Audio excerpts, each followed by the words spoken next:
Question note down करना है आपको। जैसे पूछा जाए बौद्ध धर्म के प्रमुख देवता कौन से, तो ये 3 प्रमुख बौद्ध देवता, 2 प्रमुख है, 1 तो बौद्ध धर्म के प्रमुख देवताओं के आप लोग नाम नोट डाउन कर लीजिए, पूछ सकता है। पहले देवता थे मंजूश्री बौद्ध धर्म के, दूसरे थे वज्रपाणी वज्रपाणी और तीसरे थे अवलोकितेश्वर।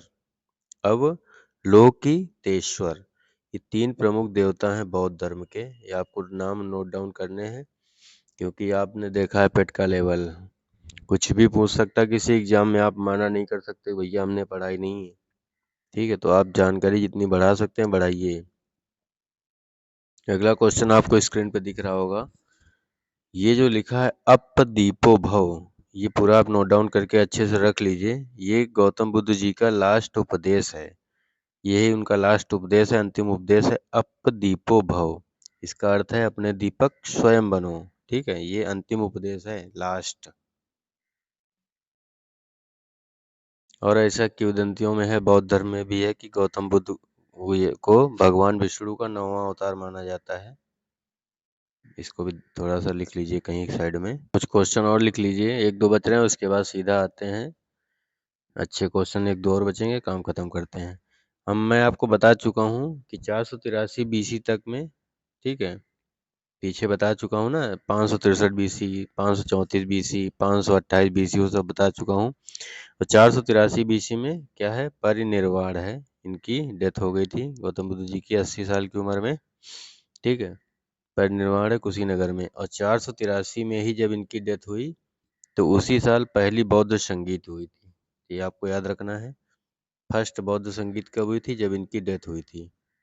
ठीक है, उसके बाद 100 साल पीछे आ जाओ, थोड़ा सा और देख लीजिए। 483 जो बीसी है, पहली बौद्ध संगीत कहाँ हुई थी, राजगृह में।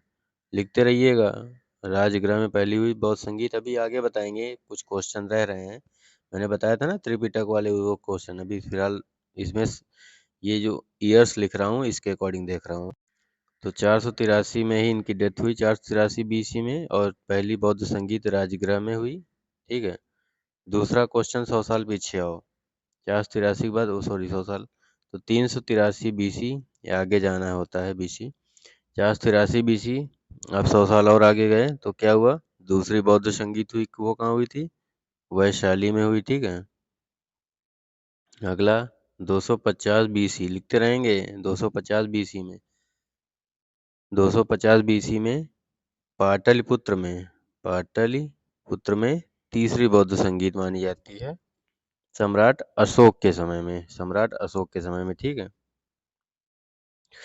तीसरी बौद्ध संगीत सम्राट अशोक के समय में पाटलिपुत्र में मानी जाती। 250 बीसी में, 250 बीसी में ही अशोक ने चीन में, दक्षिण पूर्व एशिया में बौद्ध धर्म के प्रचार के लिए लोगों को भेज दिया था, क्योंकि अशोक बौद्ध धर्म को मानते थे, तो इसलिए उन्होंने उसके प्रचार प्रसार के लिए काम भी किया। चाइना भेजा, दक्षिण पूर्व एशिया में भेजा, ये सब भेज दिया था। और 220 बीसी में, ठीक है, 220 बीसी में अशोक का जो पुत्र था महेंद्र, ठीक है, महेंद्र और सिंघमित्रा, शायद नाम सुना हो, पुत्र पुत्री हैं। तो महेंद्र ने सिंघल द्वीप, महेंद्र ने कहाँ पर, सिंघल द्वीप। अब सिंघल द्वीप कहाँ है, श्रीलंका में है, सिंघल द्वीप श्रीलंका। ठीक है, अशोक के बेटे महेंद्र ने सिंघल द्वीप श्रीलंका में थेरवाद, लिख लेना क्वेश्चन, नहीं मुलाकात कर लेगा क्वेश्चन आपसे। थेरवाद बौद्ध मत है ये, थेरवाद बौद्ध मत की स्थापना की थी। तो कहाँ की थी थेरवाद की स्थापना, सिंघल द्वीप।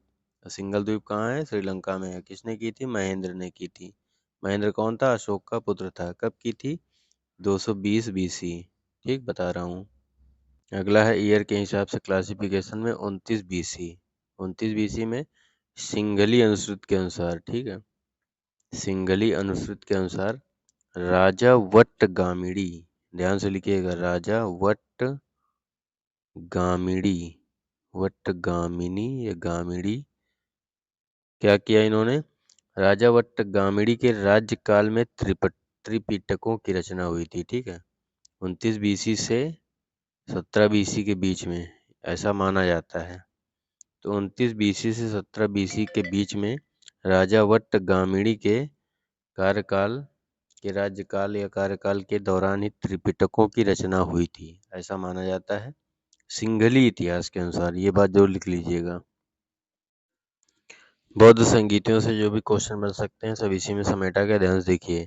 483 में बता चुका हूँ, पहली बौद्ध संगीत हुई राजगृह में, हुई बता रहा हूँ अभी तक अजातशत्रु के कार्यकाल में। दूसरी 383 बीसी में वैशाली में कालाशोक के कार्यकाल में। तीसरी 251 या 250 बीसी में पाटलिपुत्र में अशोक के शासनकाल में। ठीक है, इस प्रकार कर लेना है। चलिए आइए इसको डिफरेंट मतलब थोड़ा सा विस्तृत रूप में देखते हैं, ध्यान सुनिएगा।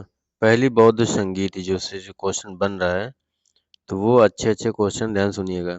पहली बौद्ध संगीत में सुत्त पिटक की रचना हुई, ध्यान सुनिएगा। मैंने बताया था त्रिपिटक मतलब 3 पिटक हैं। तो पहले बौद्ध संगीत में सुत्त पिटक की रचना हुई, रचनाकार कौन है? आनंद। और इस सुत्त पिटक में है क्या?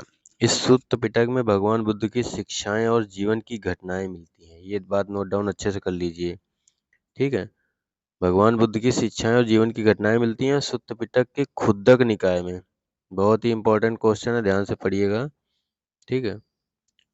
जो सुत्त पिटक है उसके खुद्दक निकाय में जातक कथाएं मिलती हैं। जातक कथाएं किस रिलेटेड हैं? भगवान बुद्ध के जीवन से। इसके पूर्व जन्म की कहानियां लगभग 500 हैं, ठीक है। अब विनय पिटक पे आ जाओ। विनय पिटक का क्या हाल चाल है? तो विनय पिटक की रचना किसने की? उपाली ने की, ठीक है। और उपाली ने की, इसमें क्या है? इसमें संघ के व साधुओं के नियम व आचार विचार बनाए गए हैं। तो दो आपको मिल गए, सुत्त पिटक और विनय पिटक। सुत्त पिटक का कौन? आनंद है। विनय पिटक का कौन है? उपाली है।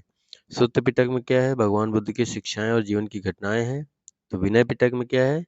आचार विचार व नियम है, ठीक है। अगला क्वेश्चन, दूसरी बौद्ध संगीत। दूसरी में क्या है? संघ दो भागों में विभाजित हो गया, स्थाविर और महासांघिक में। तीसरी बौद्ध संगीत में अभिधम्म पिटक की रचना हुई, ठीक है। इसमें बौद्ध दर्शन मिलता है। पिटक का अर्थ होता है पिटारा। संयुक्त रूप से इन तीनों को त्रिपिटक कहा जाता है। चौथी बौद्ध संगीत में संघ दो भागों में विभाजित हो गया, हीनयान और महायान। तो चलिए आइए इनके बारे में पढ़ लीजिए। यहाँ से कुछ क्वेश्चन और देख लीजिए। हीनयान और महायान में क्या डिफरेंस है? तो हीनयान आपको यहाँ से ध्यान रखना है, ध्यान से, कि हीनयान जो थे वो रूढ़िवादी थे। हीनयान कैसे थे? रूढ़िवादी। जैसी परंपरा पहले से चल रही थी वैसा ही काम करते थे। हीनयान कैसे थे? रूढ़िवादी थे।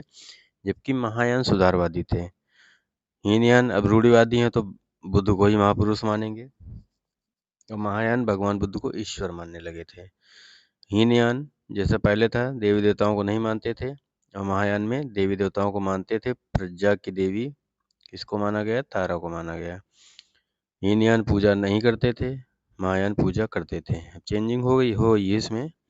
अब हीनयान क्या है? परमपद अरहत है, और परमपद महायान में क्या है? बोधिसत्व है, ठीक है। इस प्रकार के क्वेश्चन और कुछ क्वेश्चन देख लीजिए इसमें ध्यान से, कि जैसे कहा गया भाषा किसकी? हीनयान की भाषा कौन थी? हीनयान की भाषा पाली थी। महायान की भाषा संस्कृत थी। हीनयान व्यक्तिवादी है, महायान मानवतावादी है। अब हीनयान का प्रभाव कहाँ कहाँ पे है? Sri Lanka, Verma, Myanmar, Thailand, Cambodia, Laos, Vietnam. जबकि महायान का प्रभाव कहाँ है? नेपाल, चीन, कोरिया, जापान, इन आदि देशों में है। यहाँ से कुछ क्वेश्चन और बन रहे हैं। मैत्रेय को क्या कहा जाता है? मैत्रेय को भविष्य का बुद्ध कहा जाता है, क्वेश्चन है। अब हीनयान और महायान से यहाँ क्वेश्चन, हीनयान को यहाँ दो भागों में बांटा गया है, सौतांत्रिक और वैभाषिक। लिख लीजिएगा, सौतांत्रिक और वैभाषिक किसके पार्ट हैं? तो हीनयान के हैं। कुमारलब्ध सौतांत्रिक से रिलेटेड है, वसुमित्र वैभाषिक से। महायान में सेम उसी प्रकार, महायान भी दो भागों में, शून्यवाद और विज्ञानवाद या योगाचर। नागार्जुन शून्यवाद के प्रवर्तक हैं, और मैत्रेय किसके संस्थापक है? विज्ञानवाद के, ठीक। नागार्जुन ने परम तत्व की व्याख्या की, उसे शून्य बताया, ठीक है।